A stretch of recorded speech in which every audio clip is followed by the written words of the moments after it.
મૂળ સુરતના અને છેલ્લા 40 વર્ષથી અમેરિકાના કેલિફોર્નિયામાં સ્થાયી થયેલા ઉદ્યોગપતિ યજ્ઞેશ પટેલ સાથે ખાસ મુલાકાત કરવામાં આવી હતી.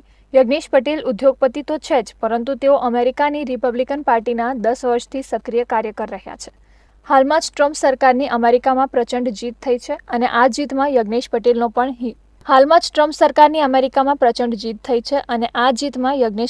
પણ યજ્ઞેશ પટેલ છેલ્લા 10 વર્ષથી અમેરિકામાં રિપબ્લિકન પાર્ટી સાથે સંકળાયેલા હોવાથી તેમની પ્રસિદ્ધિ પણ આસપાસના વિસ્તારમાં ખૂબ જ છે, જેથી આગામી સમયમાં તેમને પણ ઉચ્ચ હોદ્દા પર સ્થાન મળે તેવી આશા તેઓએ વ્યક્ત કરી હતી.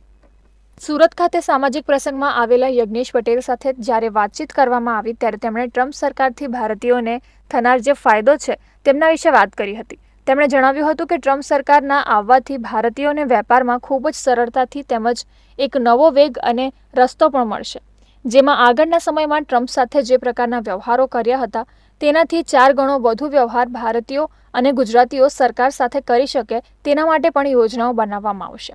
સાથે સાથે વિદ્યાર્થીઓની વાત કરીએ તો વિદ્યાર્થીઓ માટે પણ અલગ અલગ નવી પોલિસીઓ આવશે અને ખાસ ભારતીય અને ગુજરાતીઓને H1 વિઝા પર આવનારા કોઈપણ પ્રકારની સમસ્યાઓનો સામનો કરવાનો રહેશે નહીં. સ્ટુડન્ટ માટે પણ વિઝાના દ્વાર ખુલશે. જો કે કોઈપણ વ્યાપાર અમેરિકા સાથે કરો તો તેમાં ચોકસાઈ રાખવી ખૂબ જ આવશ્યક હોવાનું યજ્ઞેશ પટેલે જણાવ્યું હતું. તમે જે કરો છો એ કરો, ખાલી ધ્યાન આપજો, ક્વોલિટીમાં પ્રોપર હોવું જોઈએ. There won't be any problem. અને મારું બીજું સ્ટુડન્ટોનું બી કહેવું છે કે ભાઈ કોઈ બી અનએક્ટિવિટીમાં ભાગ લેશો નહીં.